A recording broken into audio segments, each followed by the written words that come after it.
We're going to a place where you can dream without limits. A place where you can be free. A place where you can be happy.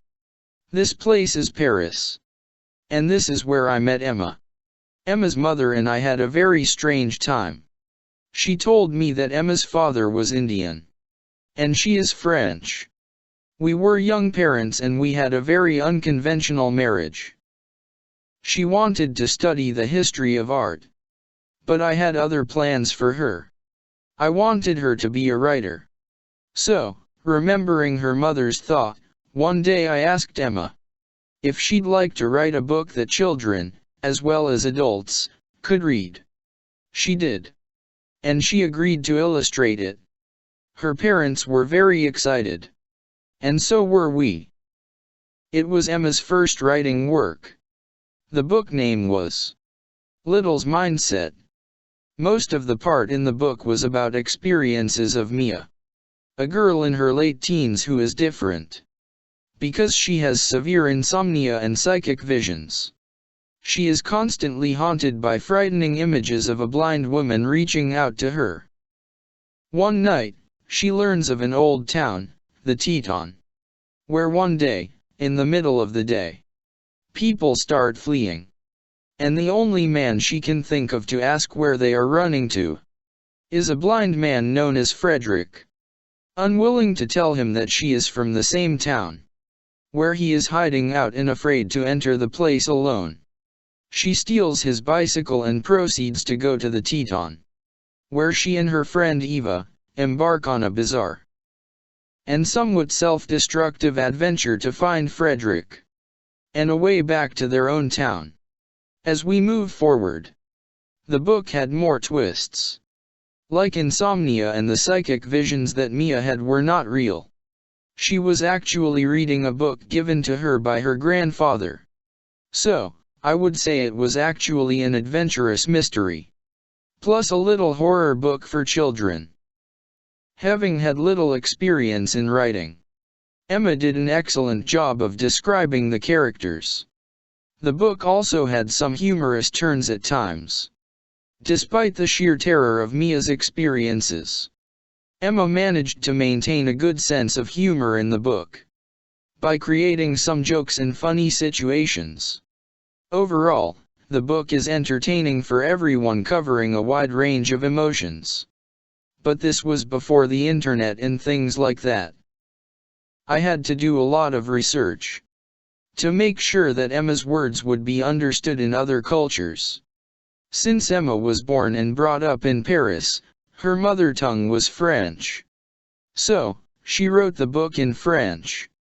First of all, I had to see if children could read French. I went to the French market and asked people in the stalls if they knew of a bookstore where I could get a copy of any French book for children.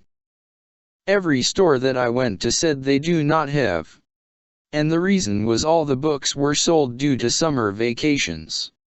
This meant children could read French texts. Therefore, we were ready to launch our book. And we did it. In the first month, we did not see much growth in sales. And I believed that it was due to old books. But I was wrong. Actually, people didn't seem interested, as Emma was a new writer for them. So, we worked on marketing. Did a lot of hard work to market the book. Communicated with a large number of preschools, schools, libraries, bookstores, to advertise the book properly, so that people can buy it. But nothing was working as expected. It was February when the book sales started growing. People liked the context of the book, and sales were growing at a faster rate. We then held a press conference to showcase the success of the book. Emma was there and reporters asked her some interesting questions like if she has faced any of the situations like Mia did in the story. After the conference, we worked on translating the book into a few more popular languages in the world, such as English, Russian, Arabic, Spanish, Japanese, and Chinese. Emma was gaining popularity and we were the first ones to publish her. Now, she decided to contact more publishers for her new work. And left us. This was shocking for me. Because I used to respect her as a human being. I thought that she is working with me due to our good relationship. But she backstabbed me. If she wanted to become a big personality, or had some other thoughts about her writing career, then at least she would have told me and discussed it with me. Leaving without any call was depressing for me. I spent 8 years of my life helping her grow. Now, it's been 5 years, I haven't heard from her. 2 months ago, the newspaper said, iconic writer's death. Emma died due to insomnia and psychic visions.